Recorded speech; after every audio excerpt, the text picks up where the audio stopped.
Están todos, ¿verdad? Vamos a comenzar, si les parece. Hoy vemos un tema que en lo personal, pues me gusta mucho y me hubiera gustado poder estar con ustedes físicamente dándoles la clase con el maniquí, pero pues se las debo, chicos. Sin embargo, el semestre que viene, si en algún momento se puede y ya se autorizan las clases presenciales, pues en el momento que ustedes gusten me pueden decir y yo les doy una clase de la atención del parto, tanto del parto normal como del parto pélvico con el maniquí en el Decoda. Por lo pronto, pues vamos a comenzar con la clase que continúa con el tema que creo que es presentación pélvica hoy. Podemos comenzar, no sé si ya tienen lista la presentación. Sí, doctora, en un momento más la pongo. Ah, perfecto.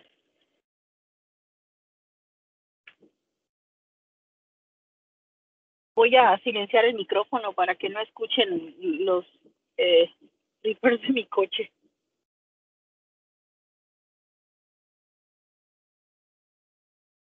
Oh.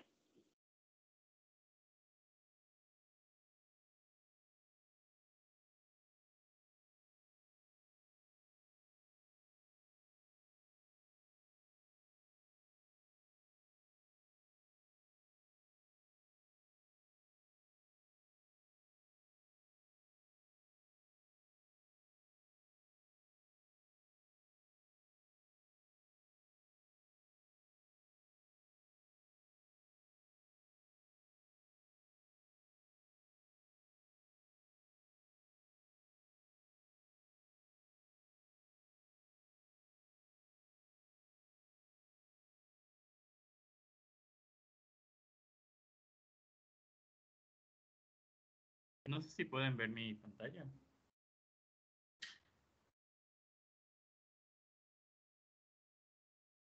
Aparece como cargando. Ya está. Sí, ahora sí. Okay. ¿Se ve la diapo, no? Todavía. Ya la... Sí. Ok, pues bueno, yo les voy a hablar de presentación pélvica y posición transversa. Pues es un tema bastante sencillo. Y pues básicamente la presentación pélvica ya lo hemos visto. Es cuando pues el producto se presenta primero de glúteos o piernas en vez de la presentación normal que sería la cefálica. En este caso los glúteos o las piernas estarían ocupando la pelvis en vez de la cabeza. Y dependiendo de qué, o más bien en qué posición se encuentra el feto en la pelvis, se va a clasificar el tipo de presentación pélvica. La más común es la presentación pélvica franca, en donde, no sé si ven mi... Sí se ve. Ok, a ver. Bueno, en la presentación pélvica franca, las articulaciones de la cadera van a estar flexionadas. O sea, las extremidades van a estar flexionadas y la rodilla va a estar extendida. Aquí se ve medio flexionada, pero pues tómenlo en cuenta como si estuviera extendido. Y pues esta posición también se le llama de nalgas francas porque pues los glúteos o más bien las nalgas son las que están ocupando la cavidad pélvica. Y la presentación pélvica completa, en este caso es lo mismo, las caderas están flexionadas, pero las rodillas están flexionadas, aquí no están extendidas como en la anterior.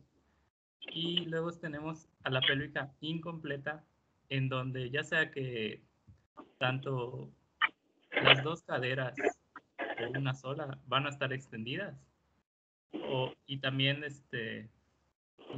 las rodillas van a estar o ambas o una sola extendidas. Entonces, en este caso podemos ver que, por ejemplo, el pie va a estar antes que...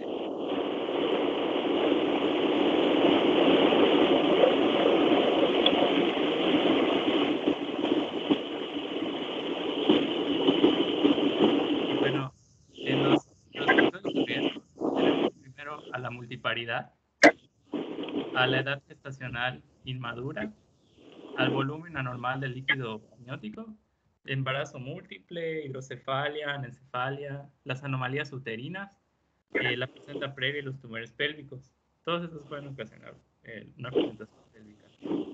Y pues prácticamente, como nosotros nos damos cuenta, es con las maniobras de Leopold.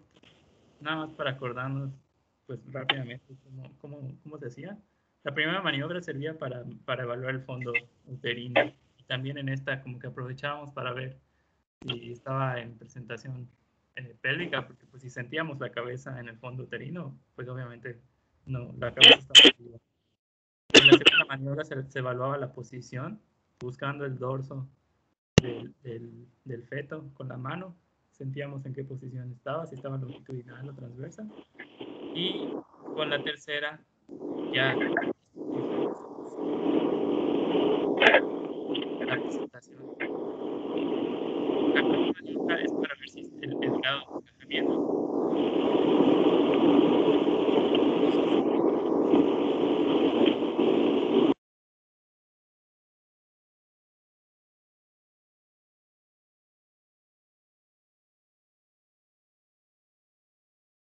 Creo que no. Bueno, voy a pasar. Bueno, en la exploración vaginal o el tacto vaginal, vamos a encontrar diferentes cosas dependiendo de lo que ya vimos, dependiendo del tipo de presentación pélvica que tenga, ¿no? Entonces, por ejemplo, en la franca, no vamos a palpar los pies porque las caderas están flexionadas y las rodillas están extendidas. Entonces, los pies se encuentran como que en una posición más arriba. Entonces, aquí lo que... José, ¿Perdón? ¿me escuchas? Sí, doctora. Ok, bueno, nada más quisiera comentar algo antes de que continuemos, porque, bueno, lo más importante ahorita en este tipo de presentaciones o de situaciones anómalas, quisiera nada más saber si alcanzan o si tienen ustedes la idea del por qué la importancia de ubicar o de saber qué variante de la presentación pélvica pues tenemos. ¿Cuál sería la importancia? La pregunta directa es, ¿cuál sería la importancia de saber qué tipo de variante de presentación pélvica tenemos realmente para poder explicar el por qué hay tantos cambios en las variantes? Porque si ustedes se dan cuenta, el libro de William lo clasifica así, hay otra clasificación que sí varía un poquito en el libro del PAC de obstetricia, pero pues yo quisiera que ustedes sepan exactamente cuál es la importancia de saber estas variantes, ¿no? ¿Alguien quiere comentar cuál es esa importancia o por qué?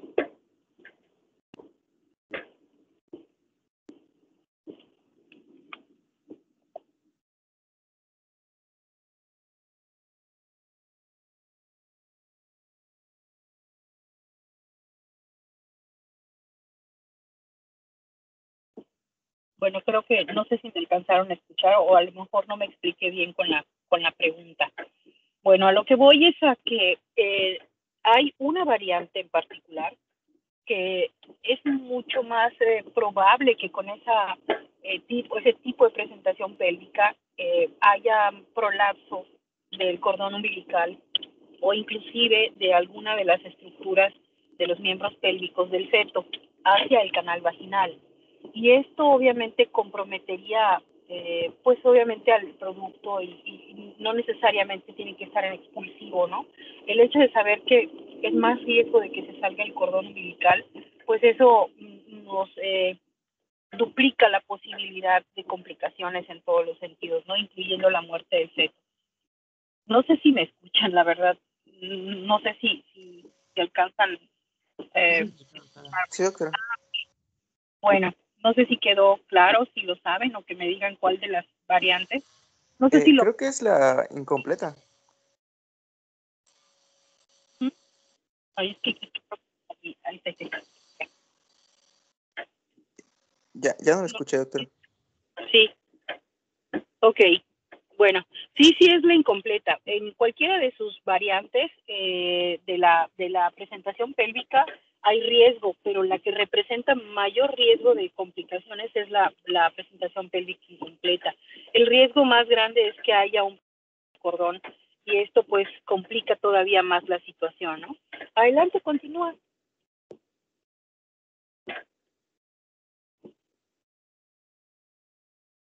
Bien. Bueno, ahora, diagnóstico por imagen, pues principalmente se usa el ultrasonido. Y pues este es de ley que se hace para la atención prenatal. Entonces, a fuerza tiene que haber un ultrasonido en algún momento y sobre todo al final de la gestación. Entonces, en ese momento podemos saber qué presentación tiene el producto, ¿no? Y no sé si todavía se usa, yo lo encontré todavía en el Williams, que te hablaban de la pelvimetría, que pues ya sea a través de una radiografía o de resonancia magnética, pero preferentemente usando la tomografía, se medían los diámetros pélvicos. Y esto es más bien para saber eh, si el producto, o sea, si se va a poder hacer un parto normal o va a tener que ser cesárea.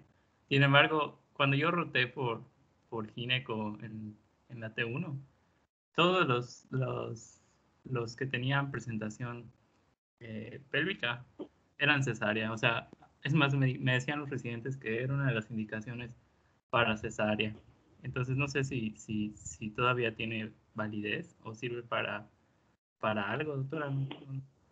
No, hijo, no. La pelvimetría sí tiene aplicación clínica, pero para la decisión sobre la atención del parto, realmente, o sea, es que no sirva o que no se utilice. Lo que pasa es que tiene mucho más valor diagnóstico para poder tomar una determinación, la exploración física, la presentación, o sea, lo que es el apoyo del estudio radiológico de la pelvis no nos puede hacer tomar una decisión, porque pues hemos visto que inclusive existen diferentes parámetros. De hecho hay una tendencia más que nada a estas pacientes en presentación pélvica, a todas operarlas, pero legalmente nosotros podríamos tomar la determinación de atender un parto por vía vaginal, pero tendríamos que saber por qué vamos a operar a una paciente en presentación pélvica.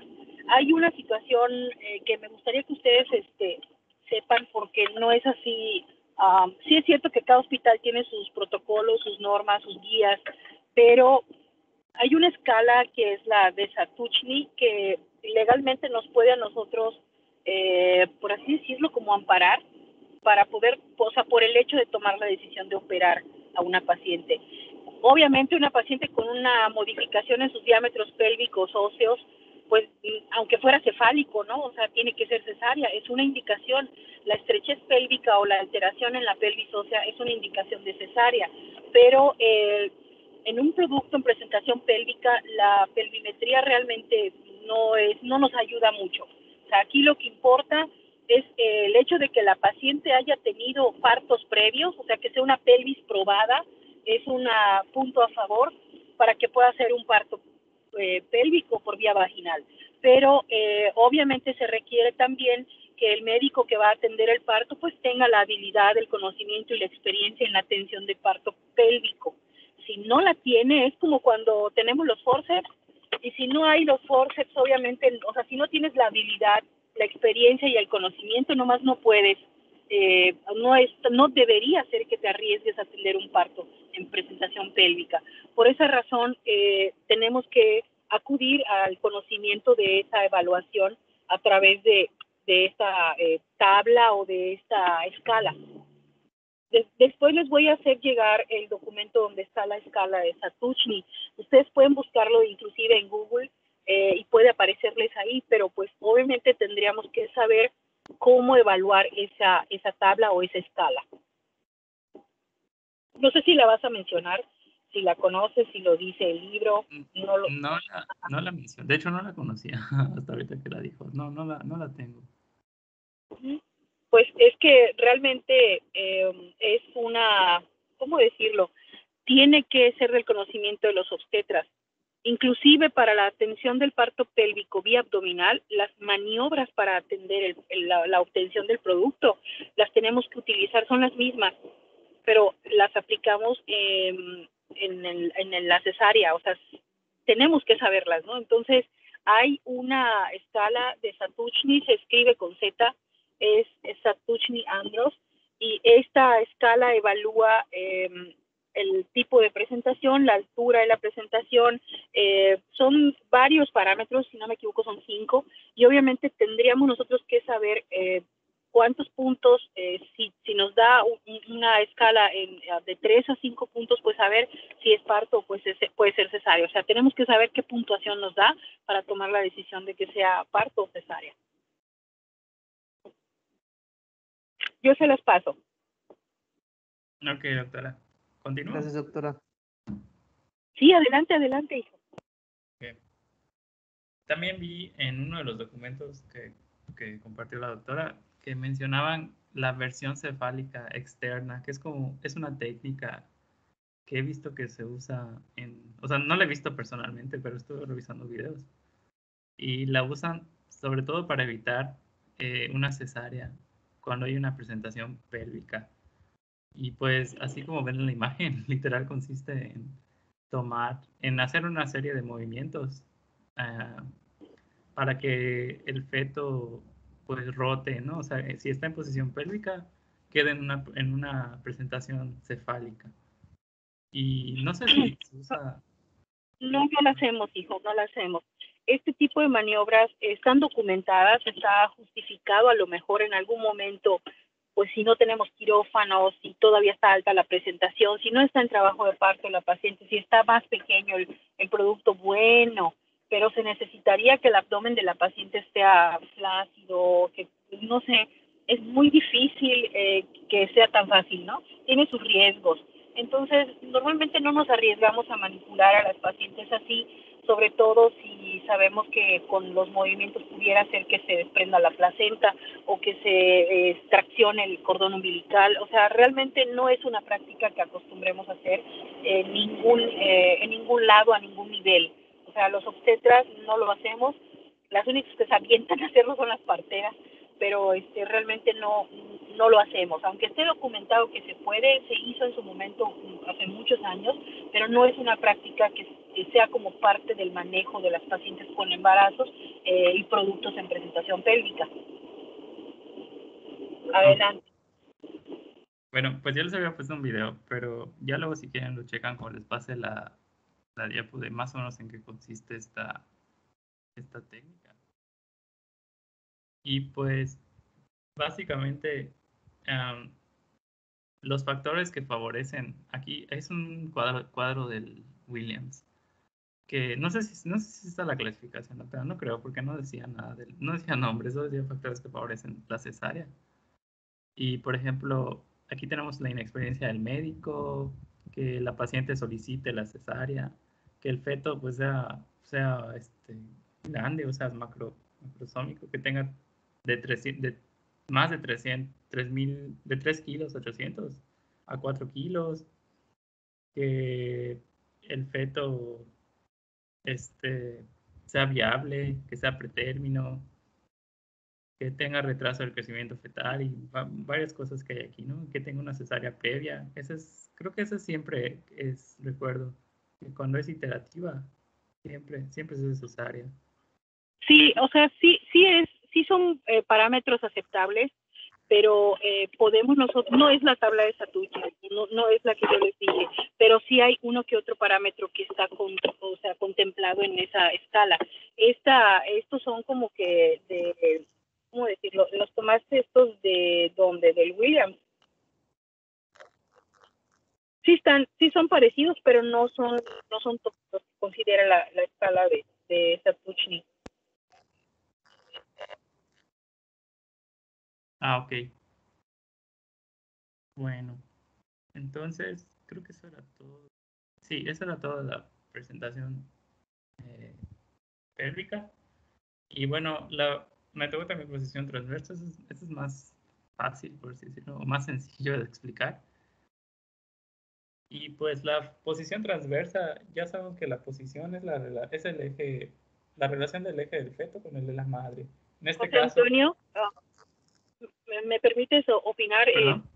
Sí, no es posición, es situación transversa. Permítame, no escucho, pero no sé si es por el... Es situación transversa, es situación oblicua, no es posición. Ah, ok. Creo Y hay que... que corregirlo. Es situación transversa y situación oblicua. Ah, ok. Bueno, supongan que dice situación. Y pues bueno, el eje longitudinal del feto va a estar totalmente o casi perpendicular al de la madre. En el caso de la posición oblicua, de la situación oblicua, pues el eje no va a ser completamente perpendicular, sino que va a estar en un ángulo menor a 90 grados. Y pues esta normalmente es transitoria. Al inicio del trabajo del parto, pues ya sea que se pase a una situación transversa al final o a una longitudinal, pero nunca se va a quedar oblicuo. Y pues la etiología de esta, de esta situación va a ser ya sea la relajación de la pared abdominal por, por la paridad alta en la madre, o ya sea que sea un parto prematuro, que haya placenta previa, igual que en la anterior, que la anatomía uterina sea anómala, como tenemos aquí algunos ejemplos, que haya hidranios, problemas con el líquido amniótico, que la pelvis sea estrecha y así, ¿no? Y pues el diagnóstico principalmente va a ser las maniobras de Leopold o por ultrasonido, pero pues yo he visto que muchas veces usan más las maniobras de Leopold porque pues prácticamente sientes cómo está el feto acomodado adentro. Entonces, por ejemplo, no sé si alcanzan a ver la imagen que se ve el feto adentro. Entonces, por ejemplo, en la situación transversa, en vez de que sintiéramos el dorso del lado derecho o izquierdo, sentiríamos ya sea la cabeza o las nalgas. En este caso creo que la cabeza sería más fácil de identificar. Y pues en ese sentido sería todo, una vez que identificamos la cabeza de ese lado, pues ya tenemos una idea de que está en una posición transversa. Y bueno, la posición Otra vez transversa, posición. Es que hay que la acostumbrarnos a situación, eso. ándale, la situación.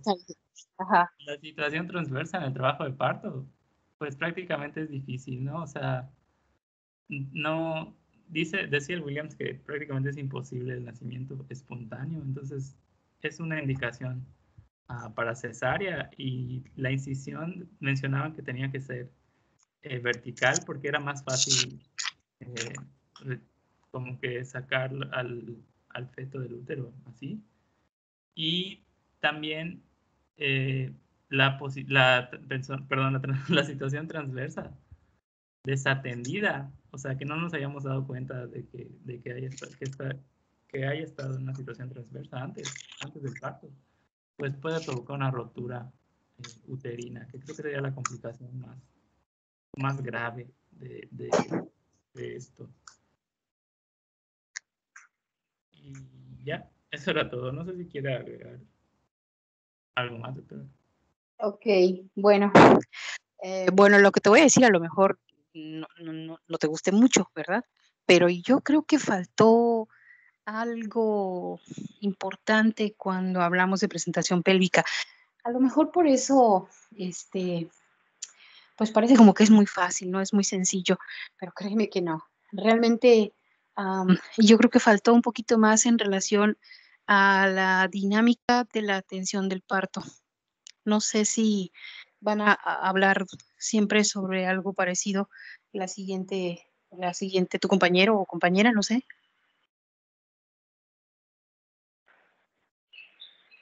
Por ejemplo, ¿qué pasaría si ustedes están en su comunidad y tienen una paciente con trabajo de parto completa?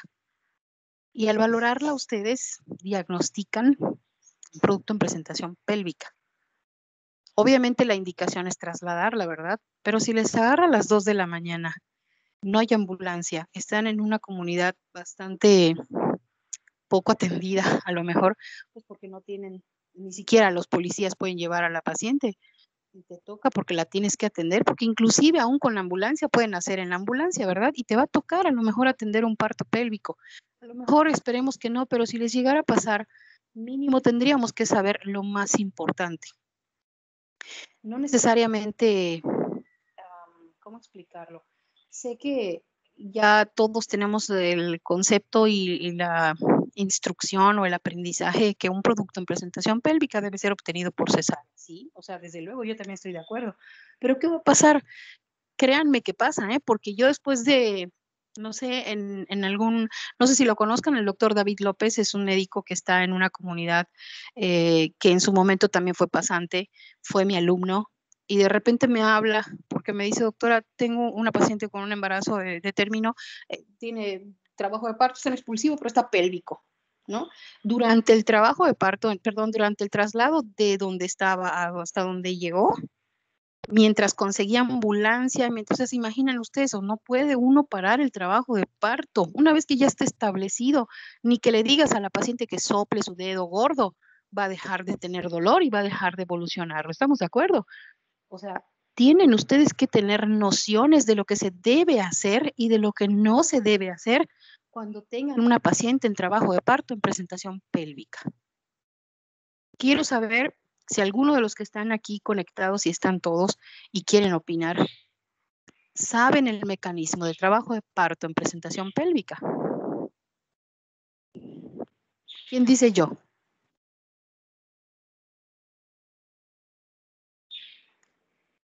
Doctora, no sé si se refiere a las maniobras. Sí, o sea, todo, la atención del parto. ¿Qué haces? ¿Cómo atiendes un parto en presentación pélvica? Pues bueno, te manejaba 3 diferentes, el Williams, que era el espontáneo, que básicamente en ese no había mayor problema, o sea, salía completo. Luego había uno que era incompleto o parcial, Ajá. que solamente salía como hasta un poquito más arriba del ombligo, me parece.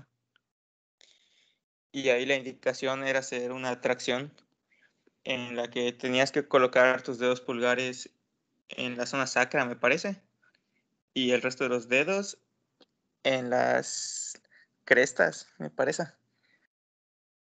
Y ya de ahí una tracción suave pero sostenida e intentar ir liberando así el resto del cuerpo del producto.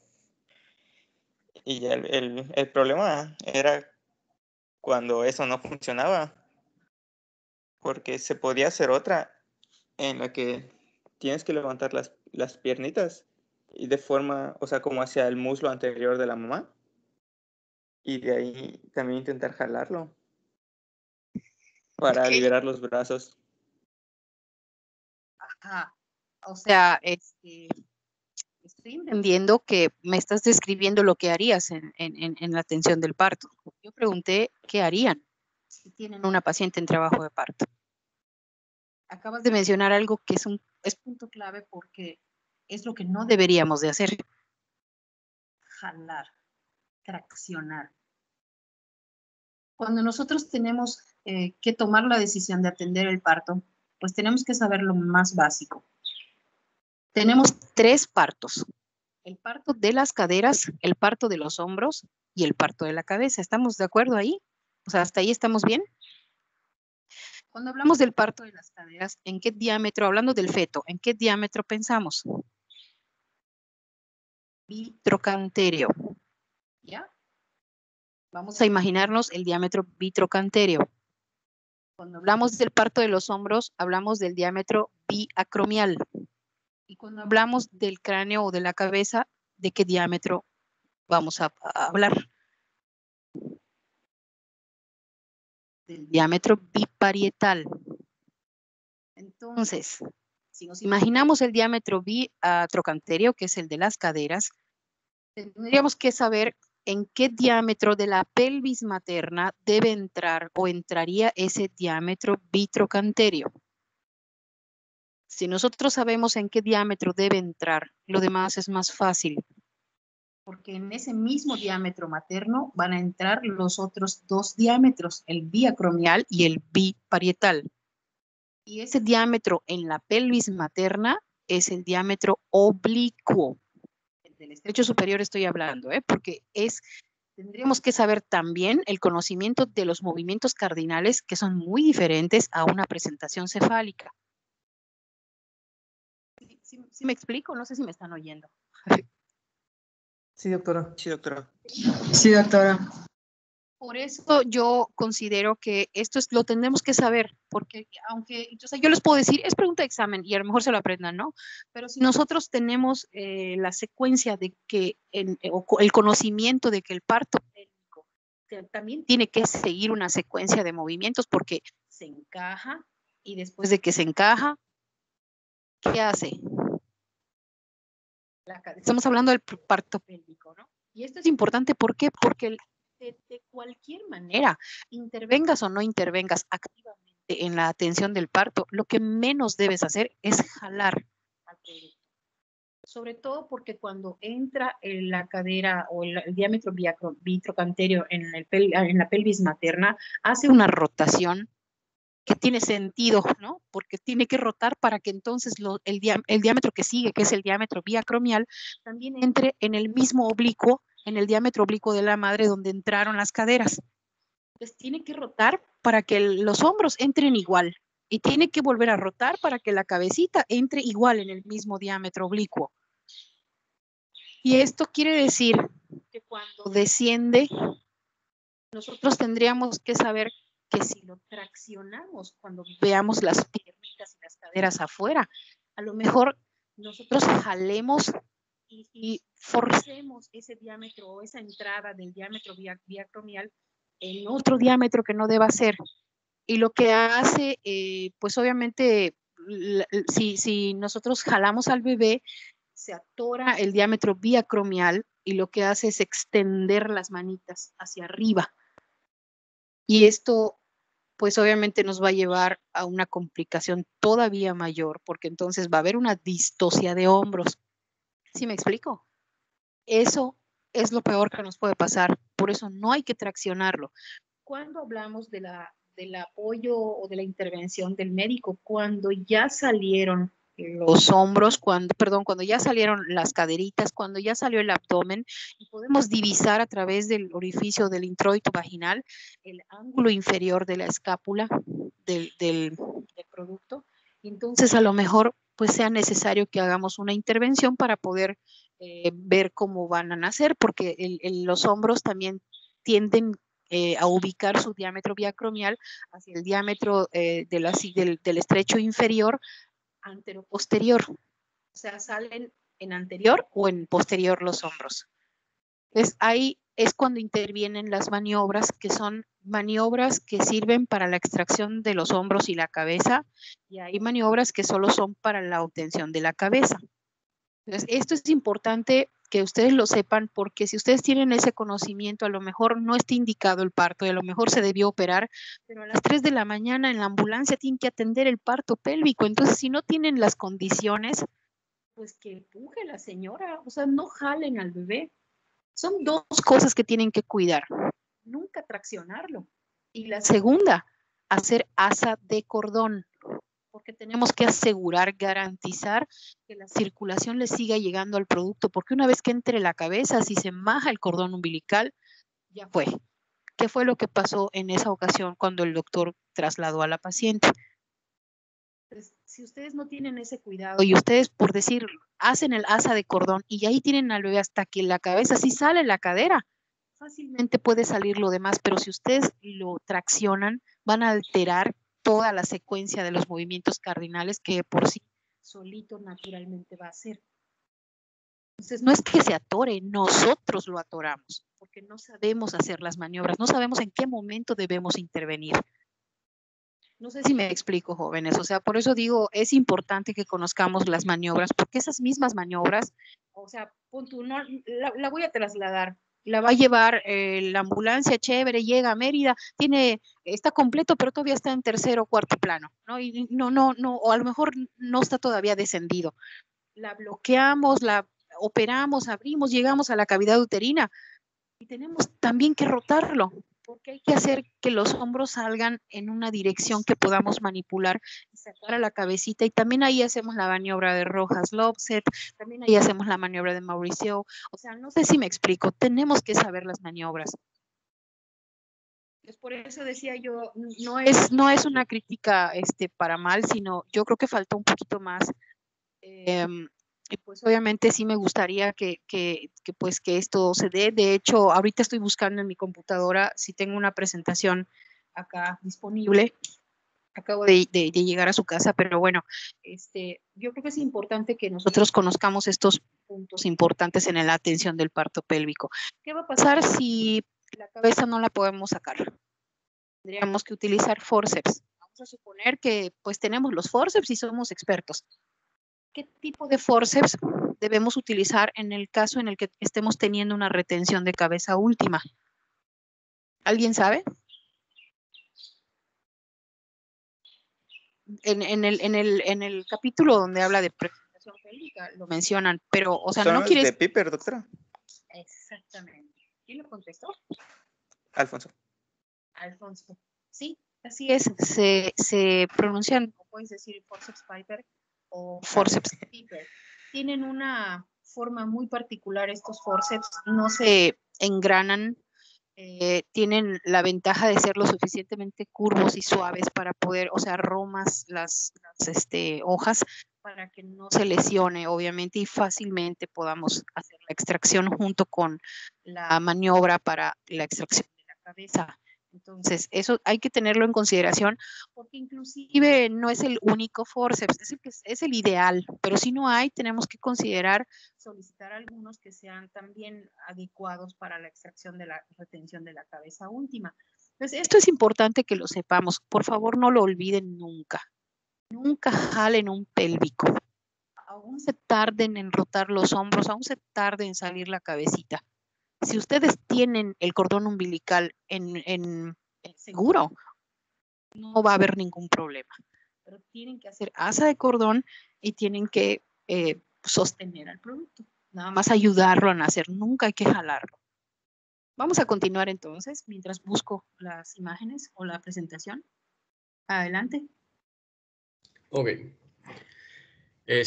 A continuación vamos a hablar de las distocias que tienen que ver con el volumen fetal, con un aumento en el volumen fetal. Vamos a platicar de dos, la macrosomía fetal y la hidrocefalia. La segunda es relativa y vamos a ver que, por supuesto, la principal indicación de ambas situaciones va a ser pues, que se someta a una cesárea, como podrán imaginarse, como podrán esperar. Sin embargo, pues vamos a repasar un poquito de cómo es que se distocia, los mecanismos de distociación, si se puede decir así, de este tipo de partos.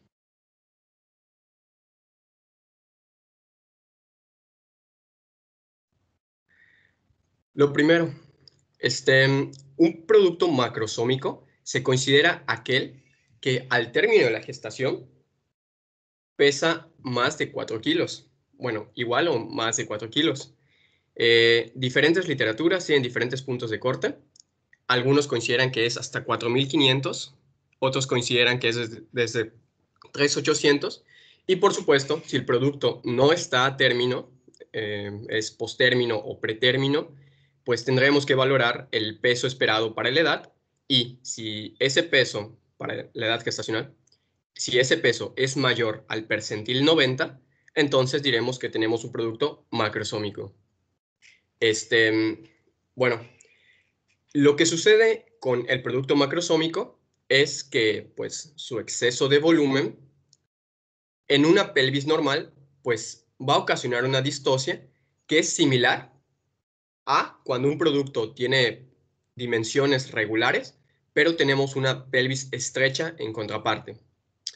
Entonces, básicamente, a este producto, a este bebé, le queda muy pequeña, bueno, le queda pequeña esa pelvis materna y pues va a producir problemas para el parto. Y bueno, una de las cosas que podremos esperar es que sea la cabeza la que traiga las distocias en el parto. Sin embargo, la parte más complicada en realidad van a ser los hombros, donde vamos a ubicar el punto fino que va a provocar la distocia. Bueno, algunas cosas rápidas. Para identificar una paciente con un producto macrosómico, puede ser por un exceso de volumen que pues aumenta la altura uterina, que tal vez no se corresponda con la edad estimada o las semanas de gestación. Tenemos una altura uterina mayor. Además, podríamos tener trastornos por obstáculo mecánico, como el edema suprapúbico, que también sucede en el embarazo gemelar, y pues el encajamiento retardado. Ahora, ¿qué sucede? En el parto, la cabeza logra abocarse por debajo del, bueno, logra ocupar la excavación. Sin embargo, el problema, como habíamos dicho hace un rato, es el diámetro biacromial. Lo que sucede es que, como queda normalmente grande, bloquea el estrecho superior. Entonces, va a impedir la rotación interna del polo cefálico. Aquí está. Sin embargo, finalmente, ya sea naturalmente, espontáneamente o con la ayuda de los forceps, vamos a poder, la cabeza se va a poder desprender, va a salir por debajo de la vulva. Sin embargo, hasta ahí queda. Desprendido el polo cefálico con dificultad, ya no se puede realizar la rotación externa y se queda detenido. Entonces, el producto empieza a congestionarse, empieza a haber un parto prolongado, se detienen los mecanismos, podemos causarle asfixia al bebé. Y bueno, lo que sucede es que si la presentación está encajada o, bueno, está encajada y aún no ha rotado, se puede hacer maniobras con el forceps para ayudar a que este movimiento se dé. Sumado a ello, otra conducta que podemos tomar es una episiotomía, ya sea unilateral o incluso bilateral, que esto va a facilitar la extracción al mismo tiempo que va a evitar desgarros perineales de gran dimensión. Una vez desprendida la cabeza, quizá necesitemos la colaboración de pues, un ayudante que tenga experiencia con estas cosas, de preferencia, y que sea firme, pero no brusco. Lo que va a hacer el ayudante es que mediante la expresión abdominal, así lo dice la bibliografía, no estoy muy seguro a qué se refiere, la expresión abdominal va a tratar de conseguir que los hombros se encajen. Si esto ocurre, el operador, el operador ayuda a la rotación externa de la cabeza sin tirar. Y ya, si estas maniobras fracasan, podemos tratar de descender el hombro anterior, enganchándolo por encima del hueso pubis y tirando del hombro posterior. Por supuesto, hay un riesgo de fractura de la clavícula al hacer esta maniobra. Sin embargo, ese riesgo, digamos que es menor, es menos grave que tirar la cabeza hacia el ano, pues porque esto podría producir una lesión del plexo braquial, que es la complicación más frecuente en este tipo de parto. Y bueno, y ya si se fracasa con el hombro anterior, aún se puede intentar descender el hombro posterior con la maniobra de Jacquemire. Lo voy a pronunciar así porque no estoy seguro de cómo se pronuncia.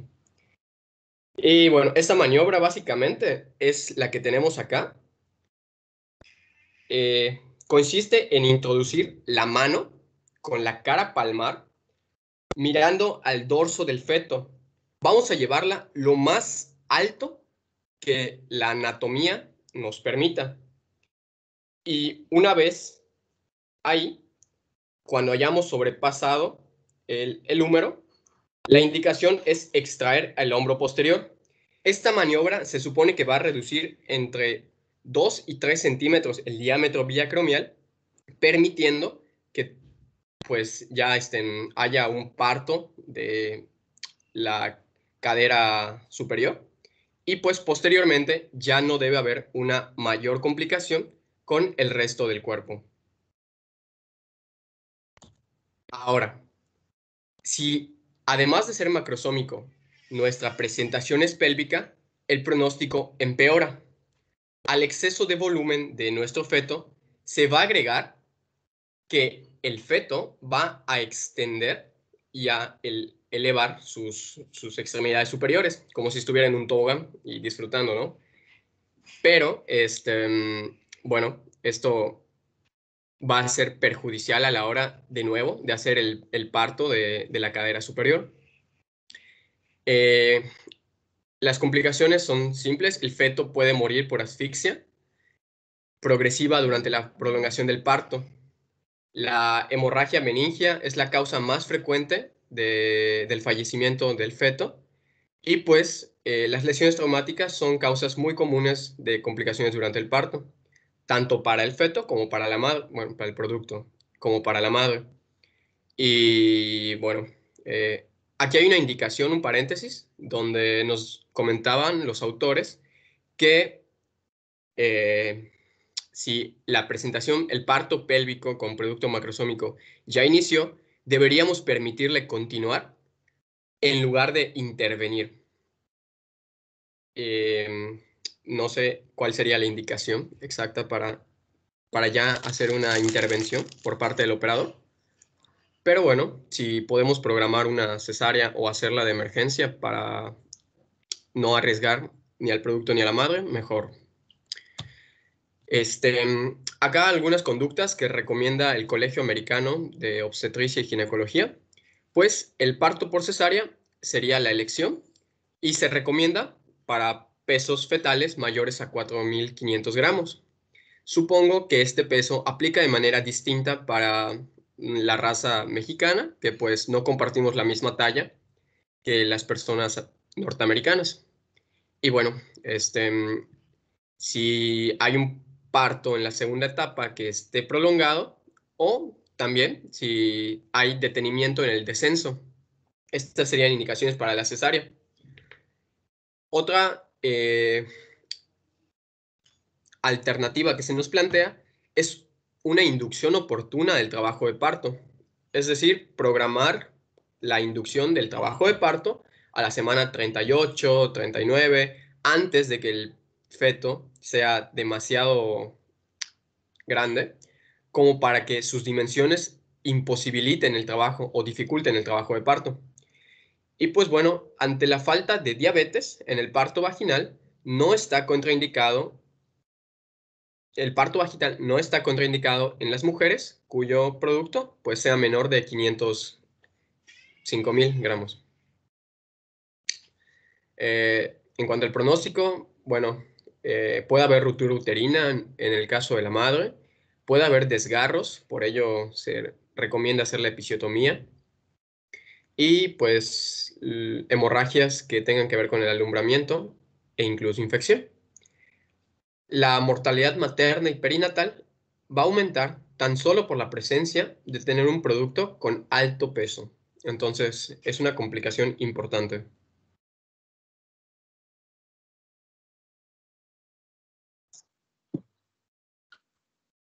¿Va a mencionar algo, doctor?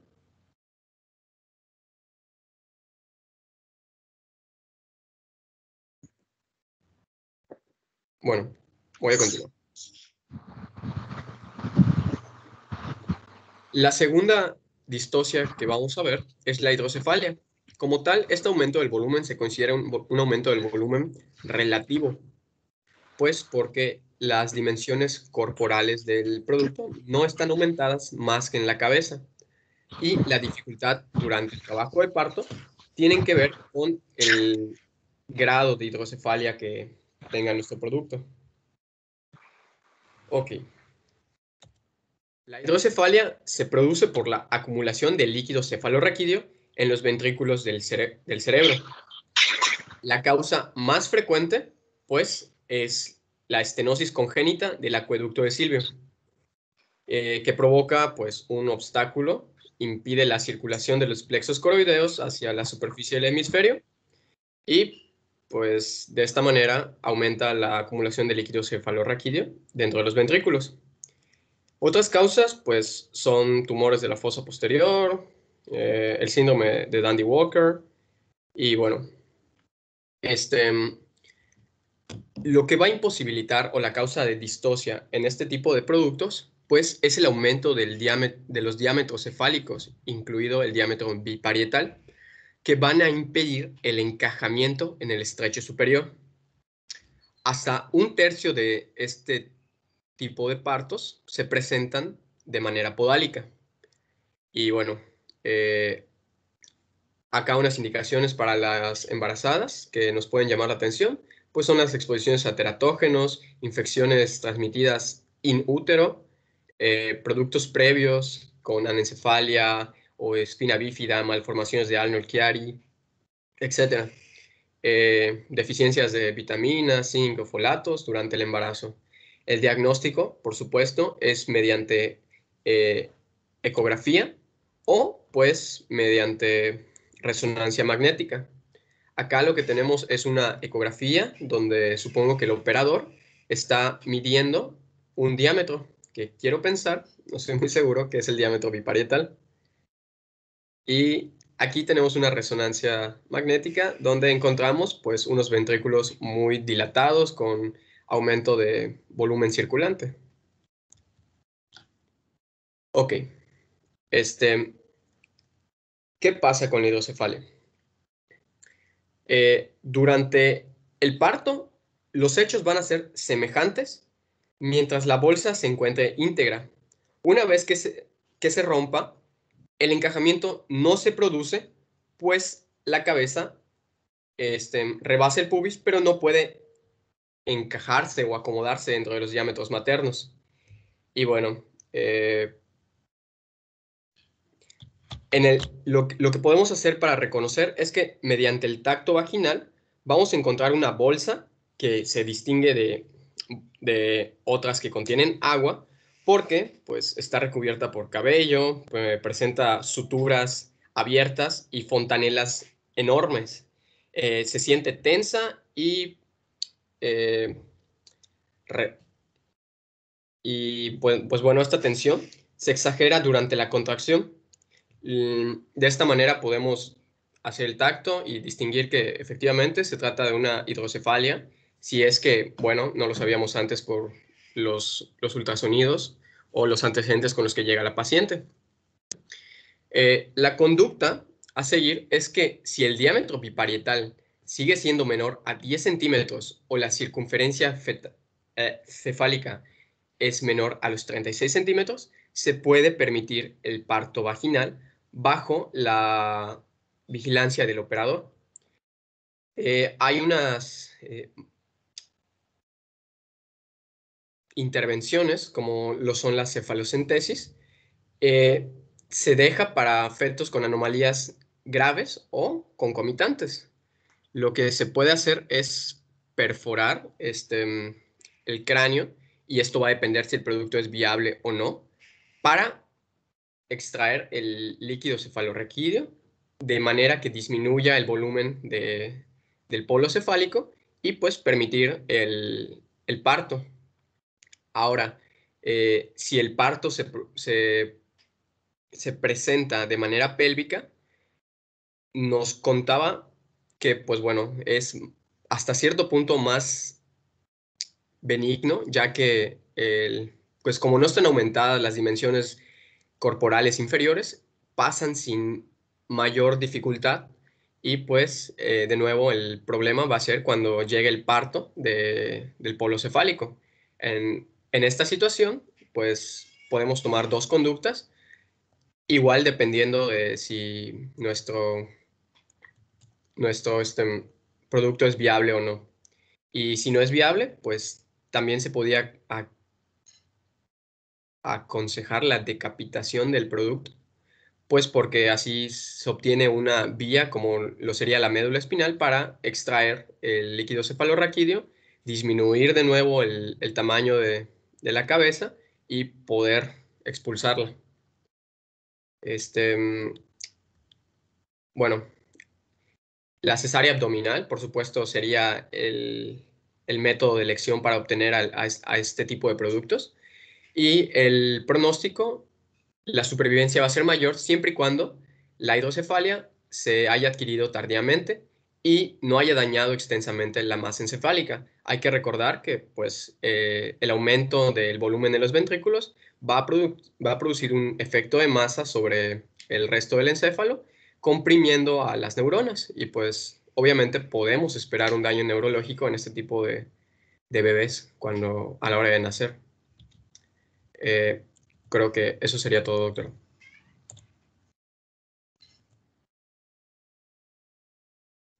Muy bien, ¿alguno de ustedes tiene alguna pregunta, algo que quieran comentar?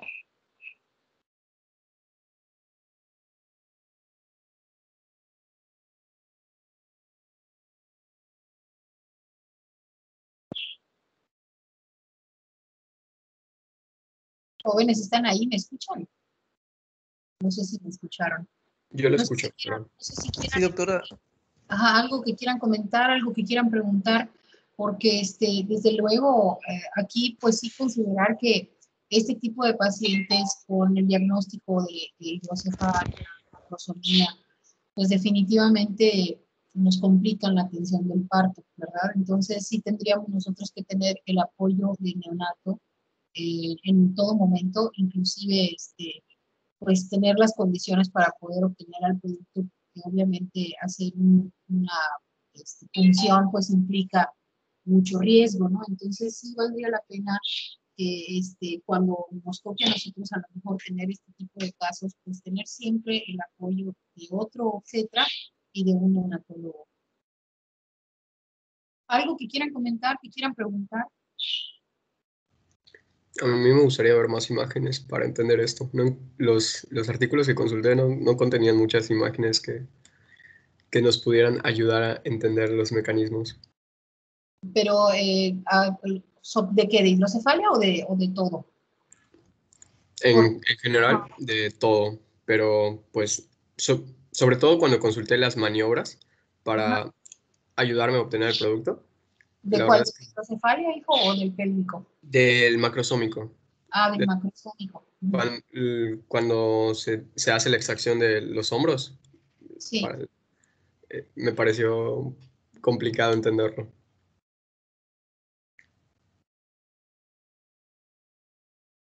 Sí, de hecho, pues como que tampoco hay muchas imágenes, pero les voy a subir unas hojitas. De hecho, tengo que ver cómo hacerle para hacerles llegar. No sé si conozcan ustedes el libro de Pac, pero ¿revisaron el libro de González Merlo?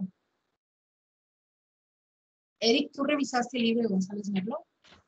Lo revisé rapidito. En realidad el tema lo leí del Schwartz y de, ¿cómo se llama? El que llevamos, el Williams. No, el Williams, la verdad es más paja que nada, pero a mí las imágenes que tiene el libro del PAC para las maniobras de las distocias de hombro, el González Merlo también tiene pues más, como que son más esquemáticas, ¿no? Porque realmente no hay muchas imágenes, cuesta un poquito de trabajo. Los libros de obstetricia casi todos son narrativos, no describen muchas imágenes, pero por eso es que a veces, pues sí, prefiero darles la clase con el maniquí, porque no es lo mismo que lo vean en una presentación a que vean que se atienda, cómo se hace, ¿no? Y las maniobras realmente son muy complicadas cuando no las haces. Tú aprendes mejor cuando te sientas y atiendes el parto, cuando estás ahí para hacer las maniobras.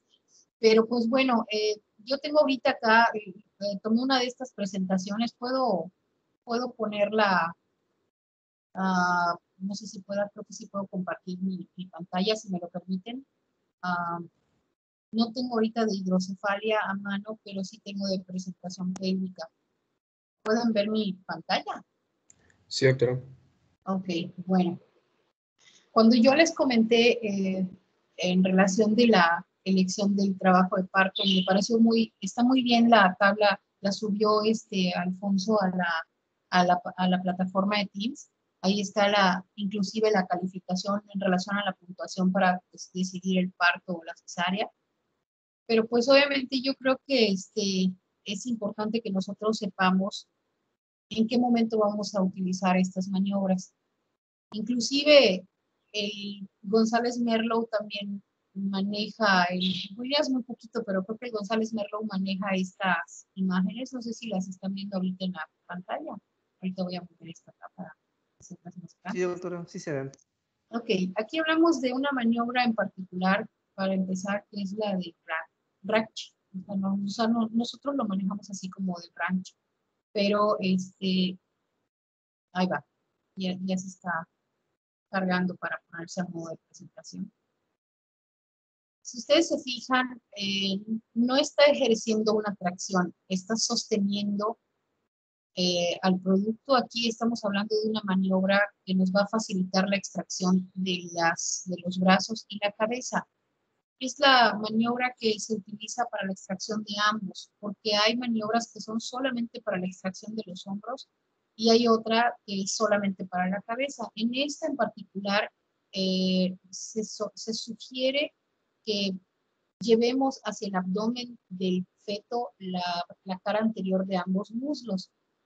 Esto con la finalidad de hacer que la cabecita y los hombros salgan al mismo tiempo, ayudados con la elevación del dorso del feto hacia la sínfisis del pubis. Y esto puede hacer que en un momento dado tengamos nosotros el acceso a la cara del producto desde abajo y pudiéramos a lo mejor hacer otra maniobra que pues se describe que se debe de hacer la presión de lo que vendría siendo el mentón hacia el pecho del producto, hacia el tórax del producto, o que tomemos los dos dedos sobre los maxilares del bebé para hacer que el mentón se vaya hacia el tórax y pueda salir más rápido. Y esto quiere decir que pudiéramos a lo mejor obtener de un solo movimiento los hombros y la cabecita del producto. Esta es otra maniobra que es la de Müller. En la maniobra de Müller lo que se busca es obtener uno de los hombros en anterior y elevando al producto hacia el abdomen de la paciente o hacia la sínfisis del pubis, pues obtener el hombro en posterior. Porque hay otra maniobra en donde podemos hacer una rotación para que ambos hombros se desprendan en anterior. En esta maniobra, que es la de Müller, se obtienen los hombros, uno en anterior y uno en posterior, sin rotar al producto, solamente lo vamos a elevar. Tomamos aquí el cuerpo y el bracito del feto y llevamos hacia arriba al cuerpo, hacia la sínfisis del pubis, y le pedimos a la paciente que puje. Lo recomendable para la atención del parto pélvico es que siempre se atienda con dos obstetras, porque en lo que uno hace una maniobra, el otro puede apoyar para sacar y ayudar al feto a nacer.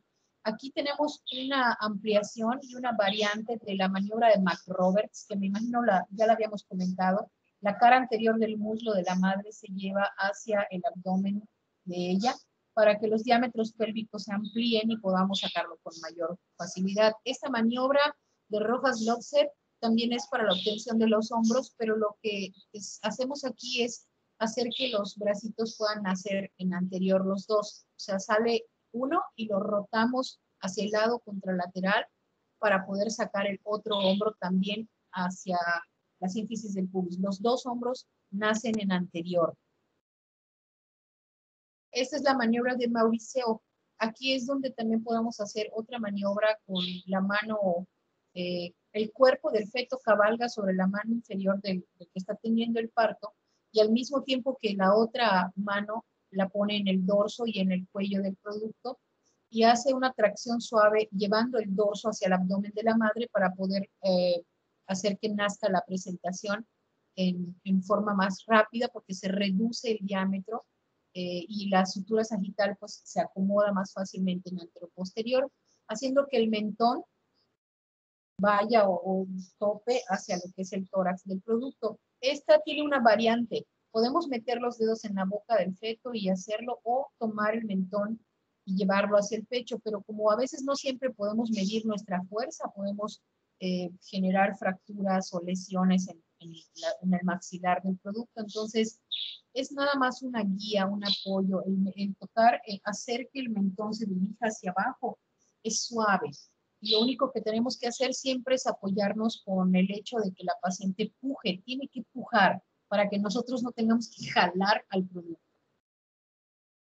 Esto es importante. Yo creo que realmente las imágenes, tienes razón, realmente no son muchas en los libros, y no ayuda mucho realmente para cuando tengamos que resolverlo, ¿no? Y yo creo que en este caso, por ejemplo, aquí tengo esta de la distocia de hombros, y creo que no siempre hay imágenes en relación a la atención pero esta es una imagen en la cual podemos ver la maniobra profiláctica de Mark Roberts, pero esto es para mejorar los diámetros pélvicos. Esto es importante tener en consideración que este movimiento que hace la mano sobre la sínfisis del pubis no es hacer fuerza, sino es la dirección que debe de llevar la presión que podemos hacer para que el hombro se desenganche de la sínfisis del pubis y pueda desengancharse y salir. O sea, ya no necesariamente tendríamos nosotros que poner un forceps, sino con el movimiento hacia abajo podemos hacer la rotación. Existen otras maniobras como la del tornillo de Woods. Estas imágenes están en el Williams, pero pues no sé si tuvieron oportunidad de verlo. La maniobra de Woods y de Rubin, de hecho hay una que es la maniobra de Rubin modificada. Esta muchas veces nos facilita la maniobra, el hecho de colocar a la paciente en cuclillas. Si nosotros bajamos a la paciente de la mesa de exploración o en la mesa la podemos voltear, también es una forma en la que podemos nosotros hacer que estos diámetros se puedan modificar y desenganchar los hombros. Si ustedes se fijan en esta maniobra de Rubin, lo que se busca es empujar o traccionar, desenganchar el hombro. Si aquí ven la imagen, los dedos hacen una presión en la parte posterior del dorso de los hombros del bebé para poderlo desenganchar de la sínfisis del pubis y rotarlo para luego poderlo modificar y traccionar. Lo que se busca es reducir el diámetro biacromial para poder liberar el hombro anterior, que es el que siempre se impacta en la sínfisis del pubis.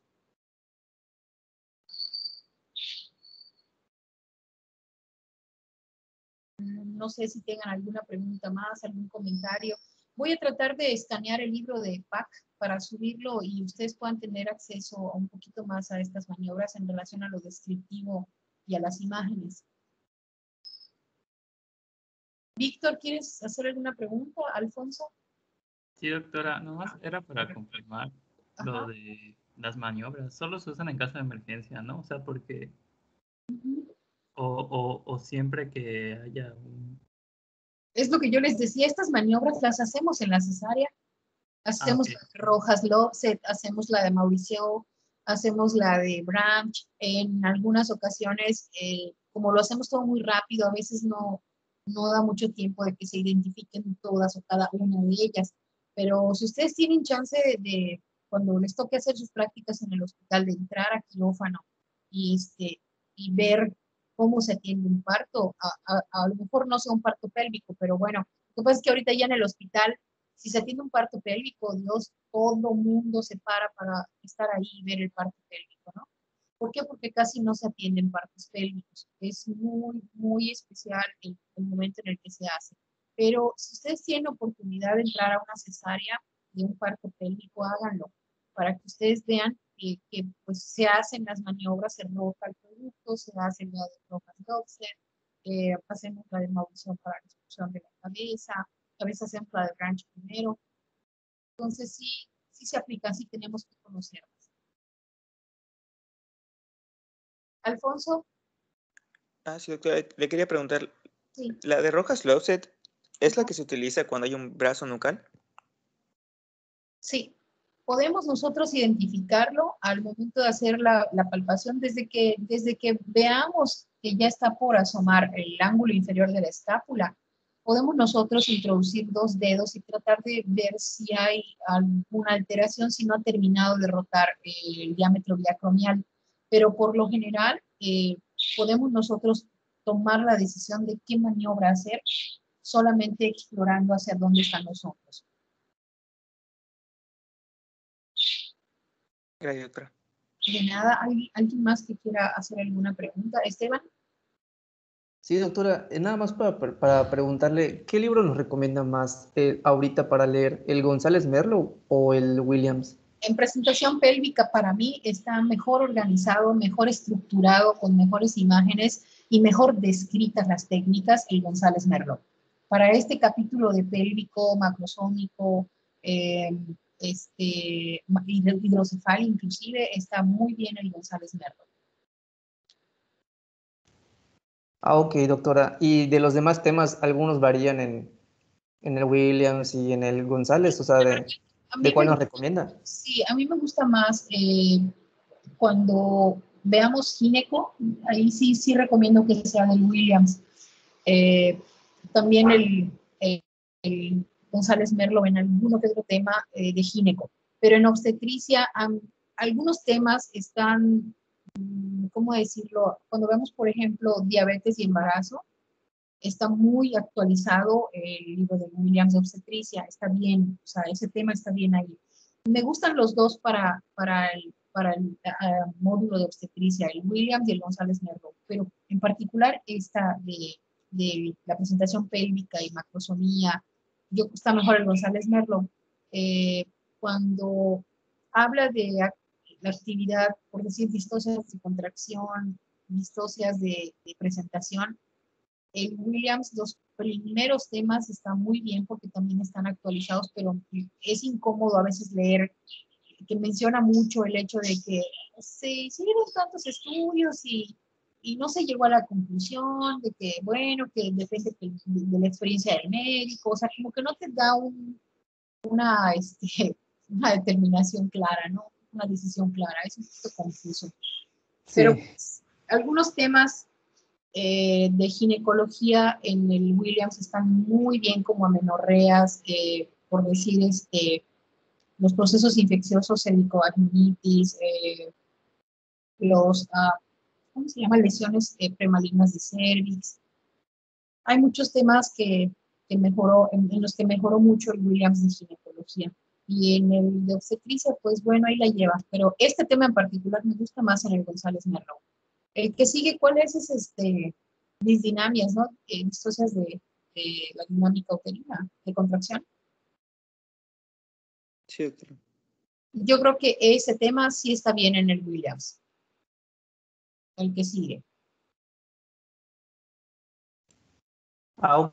Doctora, muchas gracias, porque sí tenía esa duda, pero ya me quedó más claro. Sí, o sea, la verdad es que en algunos temas sí está muy bien el Williams, pero en otros es demasiada paja.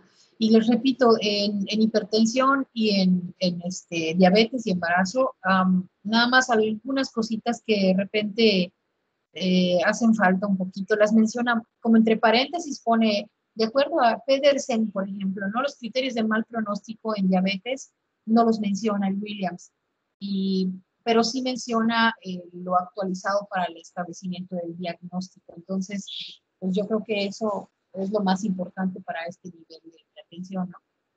Prevención y diagnóstico oportuno. Bueno, pues, Erika, adelante. Disculpe, doctora. Lo que pasa es que chequé el Merlo, como le comenté hace un momentito, Sí. pero chequé el que nos compartió en la plataforma. Y pues no lo leí a fondo porque lo estuve revisando y vi que solo había temas de ginecología. No sé si hay un libro diferente de obstetricia. Sí hay, no se lo subí. El González Merlo de obstetricia, es uno verdecito. Sí lo subió, doctora. Los dos subió, el de gineco y el de obstetricia. Ok, son diferentes. Son dos, uno es azul, el de ginecología, y el de obstetricia es uno verdecito. Ok, entendido. Gracias.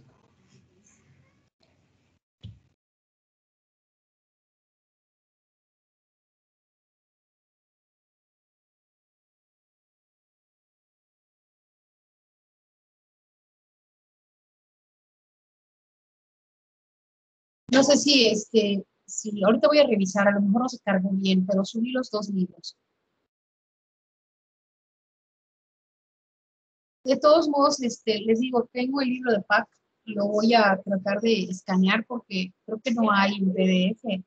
Eh, es un poquito diferente a los libros que convencionalmente que conocemos, porque el PAC es como ¿cómo decirlo? Son varios libros, es como un compendio de varios libros de obstetricia y tiene mucha información que de repente no tiene González Merlo, que no tiene Williams. Entonces, es para que ustedes tengan como un plus, ¿no? Un poquito más de obstetricia.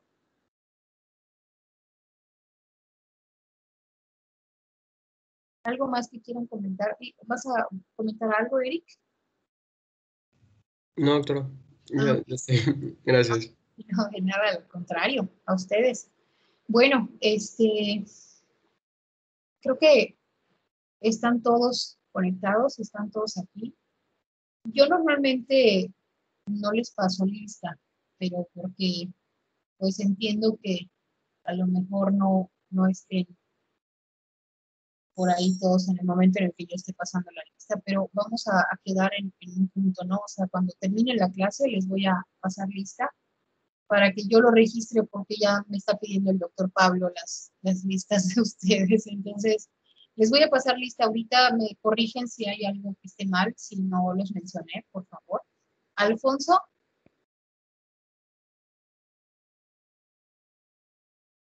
Ángel Esteban. Presente, doctora. Es que tenía apagado el micrófono. Sí, no te preocupes, hijo. Ángel, ¿estás por ahí? Sí, presente, doctora. Muy bien. Daniela. Presente, doctora. Gracias. Edson. Presente. Hola, Edson. Saludos. Eric. Hola. Presente, doctora.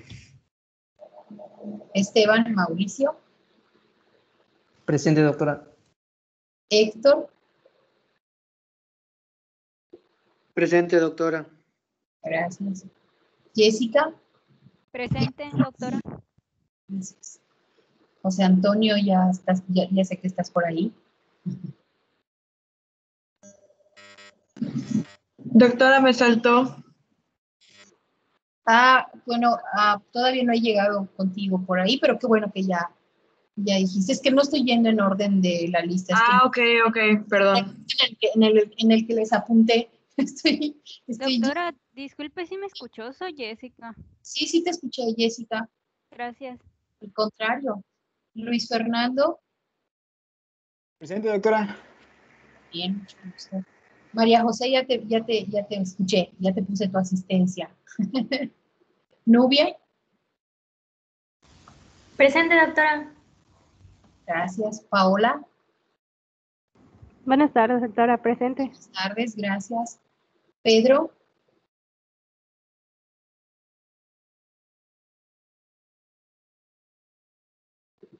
Rocío Albornoz. Presente, maestra. ¿Me escucha, doctora? Sí te escucho, hija. Ok, Sí gracias. A Pedro no lo escuché, pero vi que desbloqueó el micrófono. Entiendo que a lo mejor esté hablando. No lo escuché. Pero bueno. Bien. Ruth. Presente. Gracias, Ruth. Saraí.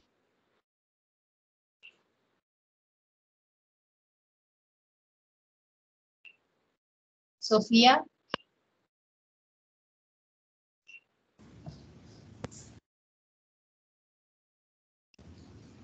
Presente, doctora. Hola, Sofía. Gracias. Citel. Presente, doctora. Buenas tardes. Buenas tardes, Mónica. Víctor. Presente, doctora. Muy bien. ¿Alguien faltó porque yo mencioné? Muy bien, nos vemos entonces la clase del día de mañana. Cualquier duda, pues voy a estar por aquí un ratito más. Ahorita voy con los chicos de primer año. Les veo en un ratito más, entonces si tienen alguna duda voy a seguir conectada a Teams hasta como a las 6 o 7 de la noche. ¿Sale? Les mando un abrazo, cuídense mucho, por favor. Está muy feo el tiempo, así que tomen sus precauciones. Este fin de semana va a seguir así horrible el clima. Les mando un abrazo, jóvenes, que tengan muy bonito fin de semana. Nos vemos el lunes entonces. Hasta luego, doctora. Gracias. Gracias, doctora. Hasta luego. Gracias. Un bonito fin de semana. Hasta luego, buen fin. Gracias, doctora. Hasta luego. Hasta luego, doctora, igualmente. Bueno.